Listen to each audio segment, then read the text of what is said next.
over this lesson. This lesson, in some ways, may have felt like, is this needed? Is it really necessary? Do we have to really talk about it from this angle? Well, let me explain. It's very important that you recognize that before you accepted a calling, before God put an anointing on you and put a demand on the gift that was in you, he made you. And when he made you with as a girl. And there are different obstacles that we experience, not just in the arena of ministry, but in general. The world automatically thinks that women are very weak. Now know and understand that this won't be a woman power class. Okay? I will not release you to throw your braziers. Okay? It's not that kind of show. But it is important that we do a parallel. That we understand that we were not second best. Okay? You have to understand those things in order to be able to appreciate where God is going to take you when he puts an anointing on you and give you a calling. Why is that so important? Because there are going to be people that are going to challenge your calling. If you've never had that happen yet, keep on living. Keep on preaching. Keep on standing. Because you will be challenged. So, first of all, we have to understand that the truth behind the attack of the enemy. From the very beginning, it was the enemy's objective to ensure that we didn't have a voice. And he did it very subtle by having a conversation with Eve that appeared friendly. So that just tells us right off the bat, we have to be careful of people that we converse with. We can't always be so open to hear everybody's comments and their exchange, because it's not always what we see. But it is his job to muzzle you. Because, women have 10,000 more words than men in any given day. So that means that we know how to lay it down when it comes down to using our voices and using our ability to speak. So the enemy wants to do whatever is necessary to pollute that, so that when our voices are used, it comes across in a format that appears controversial, confrontational, oh yes, emotional, inferior. And it was because of the fall of man that we were put in this position. We got to understand that. That wasn't what God had planned. That was not in God's design. But that's what happened. And because of that, God said something that some people still struggle with when they get married, that you will submit. Like, that's difficult. But no, it really isn't when you understand role differentiation. That's right. Submission is not a nasty word. Submission is an understanding and a revelation of where you fit in a certain stratum.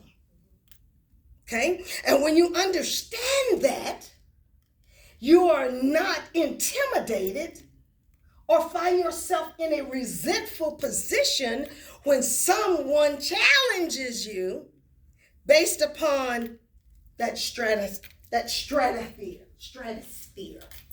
Okay? Does that make sense? Mm-hmm. So we have to recognize our purpose as women by defining our worth worth and our equality as it compares to men. So one thing about a man, he does not want a woman to be a half woman, half man. Girl sometime, boy sometime. He is going to, and I'm not talking about just in the concept of attraction. I'm talking about in relation to order and in relation, because men will take orders, if I can use that word, from a woman if she comes not like a man, but as a woman. That is, she recognizes that God has created her differently, and the role that she is in is not one to be looked upon as inferior, but one that stands with the same authority, the same calling, the same gifting. You know, I know women that can make some men preachers look sad. Because if we're looking at it in the context of a gift.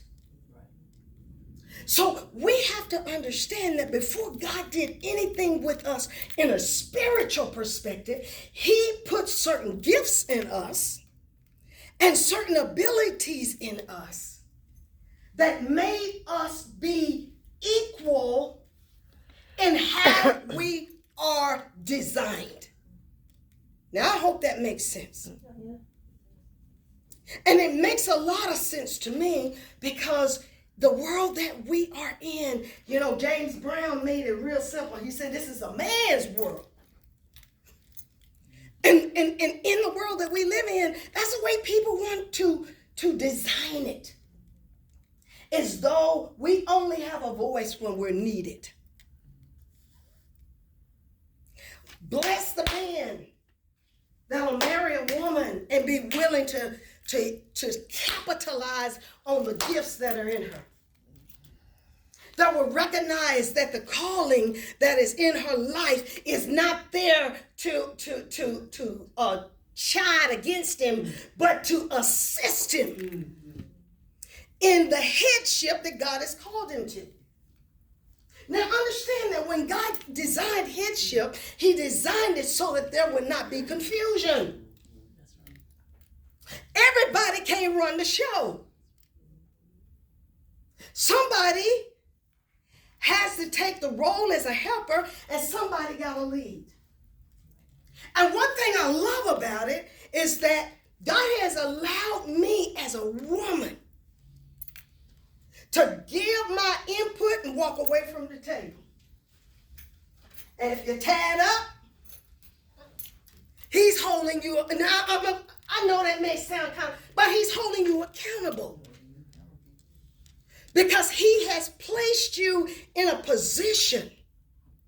And woe to anybody who have help around them and won't use it. Oh, well, I can't because they come in this box, or they come in that box, and they come in this design or that design. I can't. But let me tell you, do not despise the calling and the gifting that is in you. See, God gave you some natural abilities.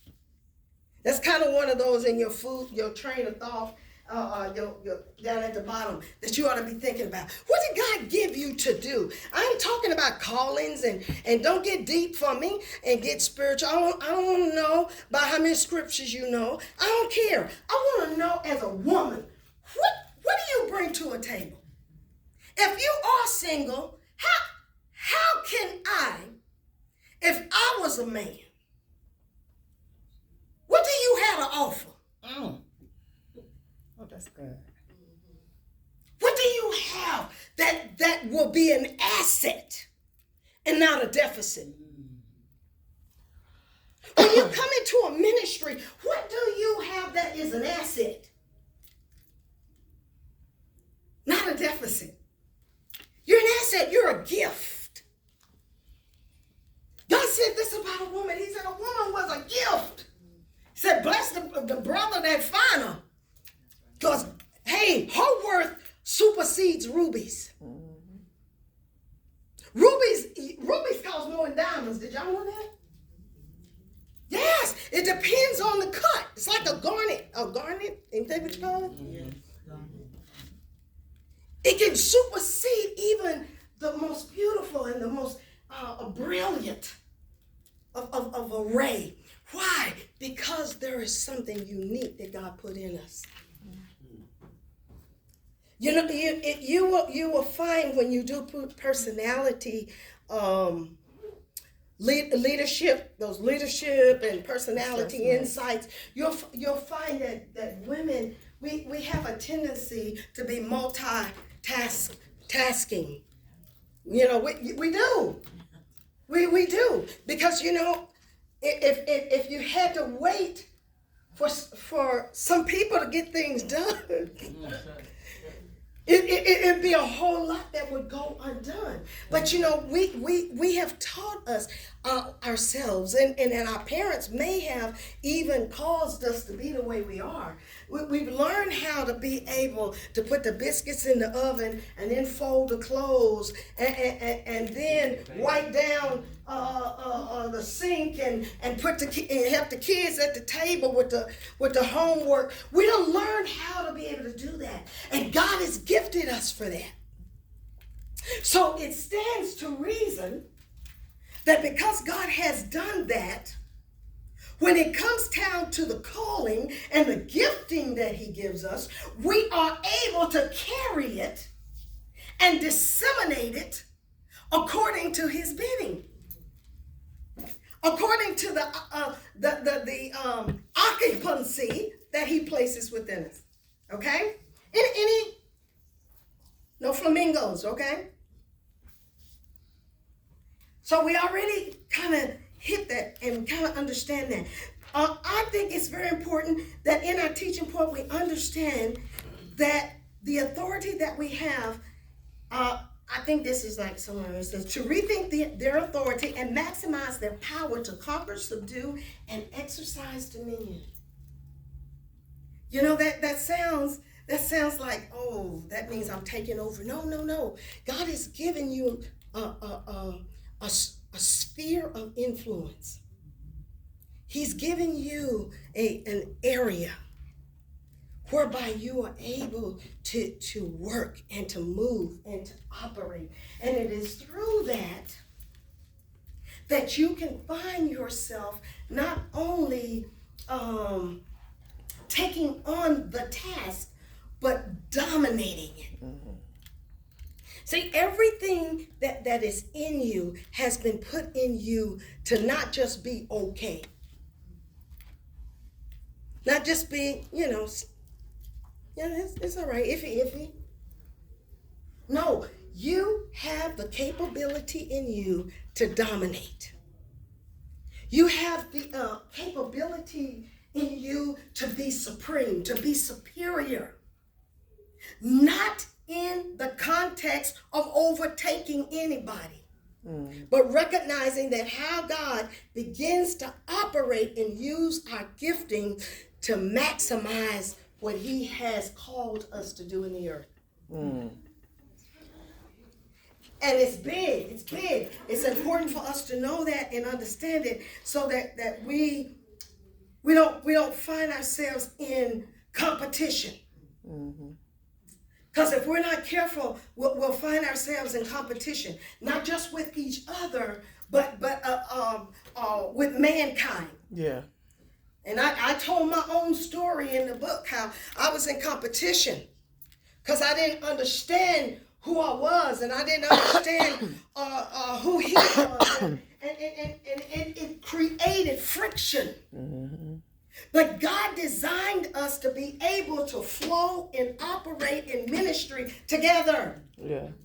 Do you not know that there are people that men are unable to touch? Think about a woman who has been violated.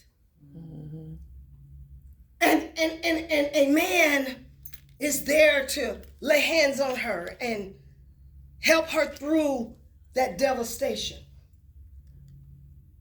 How do we not know that the enemy uses an opportunity like that for her to relive the exploitation?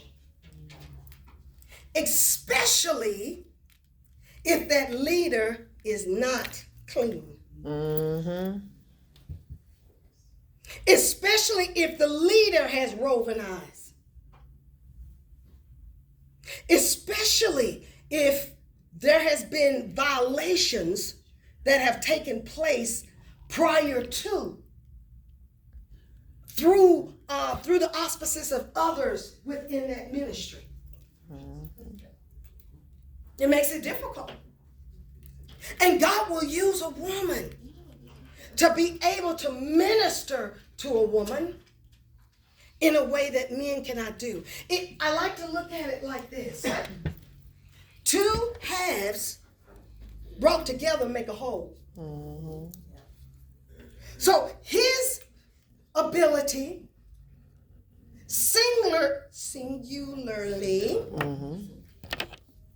is only half of the maximum capacity that God has and wants to use in order to be able to move a ministry forward.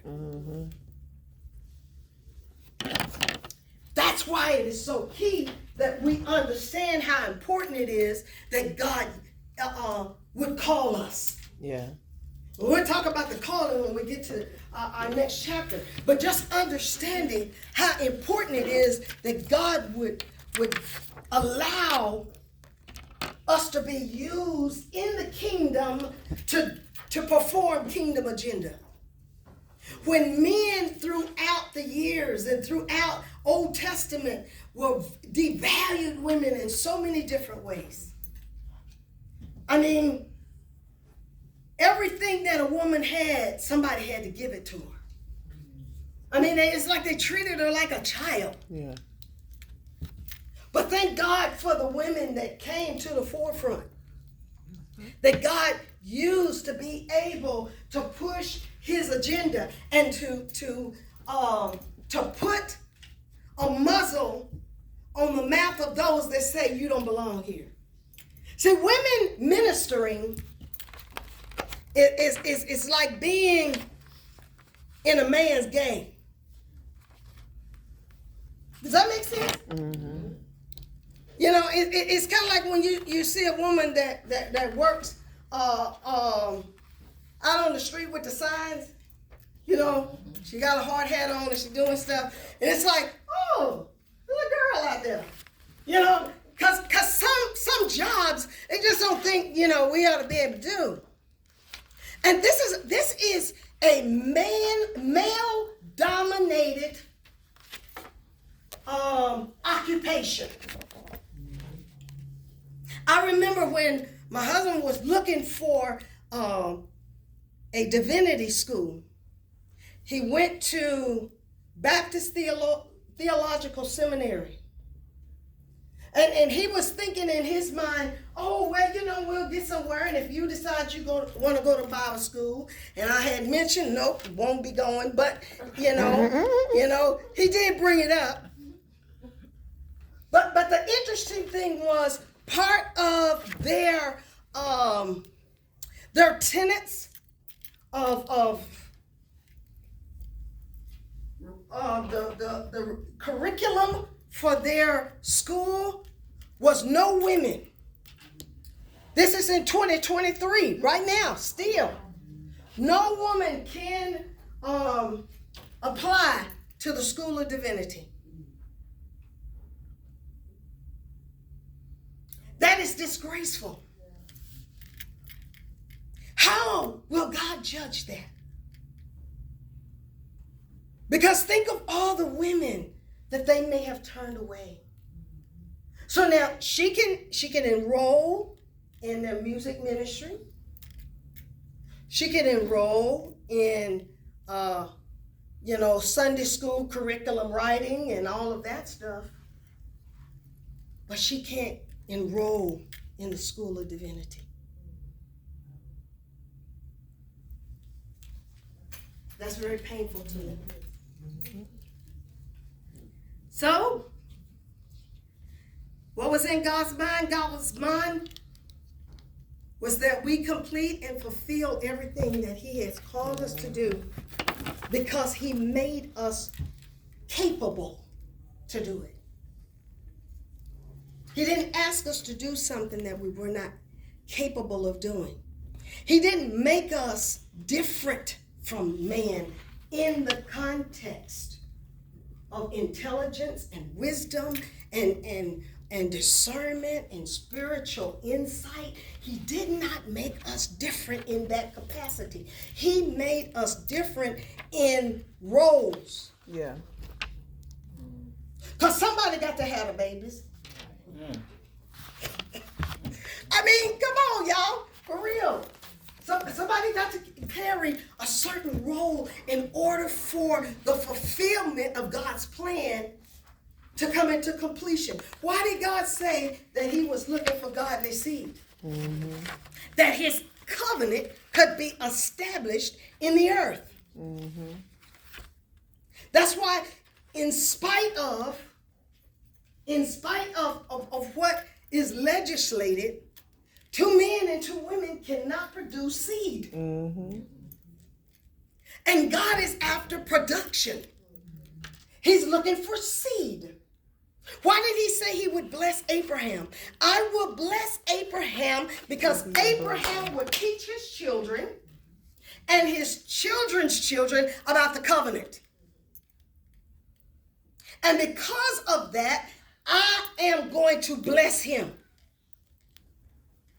And I will bless him for generations to come. So much so that his seed will be like the sands that covers the earth. If you've ever been to the beach, I mean, you can't even take a little in your hand and count it. Grain, no. It's more than we can comprehend. Any comment, anything that you guys want to add to that? Poor flamingos, they're not going to get to work tonight. When I had answered that, I had put that what was in God's mind when He created women, I had put enhancer. Because we enhance what He's got going, what's established. Whether it's in the ministry world or the home world or wherever we are, if we're in position, we will enhance and make it whole. I like that. I like that. I like that. It's a very good word. That's a very good word. So we are to inspire women to appreciate diversity and avoid the pressure to compare and or compete with men. We kind of already hit that. Mm-hmm. We don't have to do that. We do not have to compete. All right. I just kind of want to reiterate what you had said by just reading a little bit in your book, and I have it highlighted. You said, I must reiterate the fact, and it's on page 20, if you have this book, this particular one. It's in the first full paragraph. And I said, I must reiterate the fact that this convergence was never in the heart of God. To Him, women have always been equal in value and importance. And still, many centuries later, He grieves as His daughters struggle with feelings of inferiority as a result of male domination and chauvinism. And I just want to read the second sentence in the next paragraph. I have it highlighted. Undoubtedly, Satan had a plan. He knew if he can keep male and female apart, he could not only prevent us from producing human seed and natural life, but godly seed in spiritual life as well. Mm-hmm. So that I just thought of that, and I was looking for, especially as you were talking about Abraham and God's promise to him. And this was God's plan from the beginning and how He saw us. And I like how you said in a few pages earlier how we were within Him. You know, we were within man. So God, we were already there. We were not a second thought. When He created Adam, we were already within him. All He had to do was wait for the proper time to pull us out. So I just kind of wanted to, those were some of the thoughts that were. Yes. And he said that he did that. He took us out of man. He shaped us. He designed us. He fashioned us. We were in his image. We had the capability to breathe. We wasn't like Pinocchio. Remember when Pinocchio got his, and said, I'm a boy, I'm a boy, I'm a boy. No. From the very moment that we came into existence, we had that.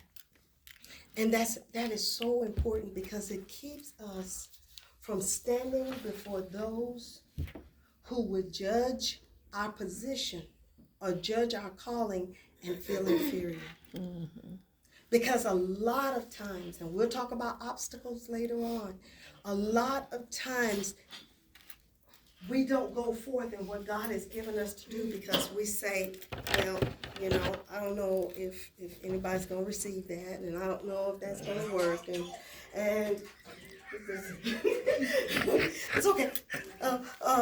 It's not me, it's TikTok, okay? I promise it's not me. I don't want y'all to think I'm sitting here listening to that. It's not. Okay, well, you want to cut it off? I'm trying. You said it to me. It was a thing. That's all right. That's all right, y'all. Forgive her. While we there, right there. It's just amazing to me because I underline one of your teaching point. Encourage women to rethink their authority. Like that, we have to do that because of the fall of man. Like you don't ever have to retell men or make them rethink, but it's always us. It's always women that we have to train and rethink because of what happened back then. And so it's like, man, like we got put back so many years in everything, in ministry and all these things, because we always got to rethink. We always got to do this for women, and men don't have to do that. They just don't. No, and they go into the game already with the mindset to conquer it. Yeah. And we go in thinking, okay, I hope this works out. I hope, everything kind of lines up and all of this. But in everything that we do, thinking about you taking on the position that you took on this year, when God opens doors for us, amazing doors, being able to say, why can't I do it? Why can't I walk in that door? Why can't I do that? Not just because I'm a female and dealing with all of the voices that are around me, but because I'm gifted and called and I can do this. Do you know God will never give you anything above your capability to pull it off? I thank him. He's not going to put me in a surgical ward so I can mess somebody up. He's going to put me where I am best suited. And he is going to empower me in the dimension in which he has placed me in. And when he's ready to elevate me and lift me above that, he will do that if I'm willing to accept the challenge based upon my own thinking about myself. Because most of the time, we're our own enemy. We're the reason why we can't do any more and we don't have certain doors open because we are our own worst enemy. And we have to get to that place where we say to ourselves, you know what, I belong here. I belong here. I'm coming in with the attitude. It's a different attitude that you see in a person that struts and a person that slides. Somebody that slide in, they'll shuffle. That's what they call it. It has the ominence of fear. But somebody that struts in, you automatically know, oh, they something. They're coming in the door. Do you know most of the time, people won't know you don't know nothing unless you tell them. They'll think you are extremely intelligent until you reveal the truth. Right. I guarantee you most of the people in the Senate don't know what they're doing. You say, yeah, we believe that. Right. Most of the people that got positions that are six-figure, the people didn't know what they was doing. But they knew somebody, and they put them somewhere. And they act like they know what they're doing. And so often, and I'm not telling you to be, to be a cartoon and pretend to be a thespian and pretend that you're on Broadway and put on a show. But I'm telling you that when God begins to move you, he's not going to move you unless he already knows you can do it. And he moves you based upon the gift and the call that he put in you. And that ain't up for debate. Don't matter who don't like it, it ain't up for debate. I mean, I'm cute, that's just all it is too. Like it or don't like it, don't matter. And sometimes you got to have that kind of grit. Yeah. Sometimes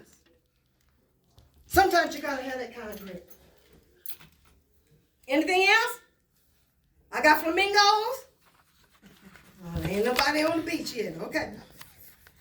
So we got to celebrate Christ's liberation of us, because that is the reason why we have now had the rights afforded to us that hindered us throughout the Old Testament. Because when the curtain was torn and Christ said that it is finished, he didn't just mean that he was setting us free from sin. He was setting us free from bondage. He was setting us free from the shackles that men put on us. Yeah. Not just talking about male men, I'm talking about man, humanity. Yeah. He was taking it all. When he died on the cross, everything went on the cross. And our liberation, our freedom, our deliverance was given to us. So I do not have to cower. I do not have to shuffle. Come on in. I don't have to do that. Why don't I have to do that? Because God has opened doors and allowed me to see who he made me to be. Thank you, Jesus, for liberating me. That I didn't have to wait on a man to tell me I was free. He said I was free. He made a way. He opened the door. He told me to come in. You don't have to give me a seat. God's already given me a seat.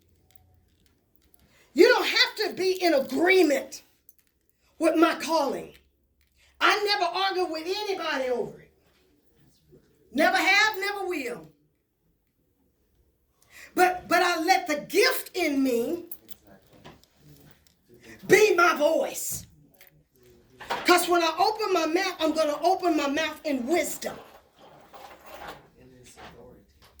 And authority. Because God stands behind his word. That's why whether we speak it or a man speak it or a donkey speak it, he stands behind his word. Yes? Okay. So that led me to another point, because, I'm thinking about like what you're saying, and I was reading on page 19 when you talked about what happened in the fall, and really understanding what happened. Because if you don't know what you need to be free from, then you will continue to stay bound. And so on the last paragraph on page 19, you have a scripture that after the fall and the consequences of sin were pronounced, women's affection were then directed from pleasing God to pleasing men. And it says husband in this text is interpreted ish, Hebrew for the word man or mankind, thus suggesting that women post-fall would not only desire to please or seek approval from their own husbands, but from men or mankind in general. So if you don't have that understanding and you're looking at the scripture one way, thinking, oh, I'm just supposed to please my husband, but really Satan sets you up after that to where you're always seeking approval, or you feeling like you're inferior because I always need to seek approval from somebody else. Validation. And validation. But if you don't know that and understand that, then when Jesus died on the cross, you thinking I'm free, but you don't know what you're supposed to be really truly free from. Yes, because when we understand, I like that, because when we understand that role of submission, if we go in the book and we find where in Corinthians 11, I think it is, and it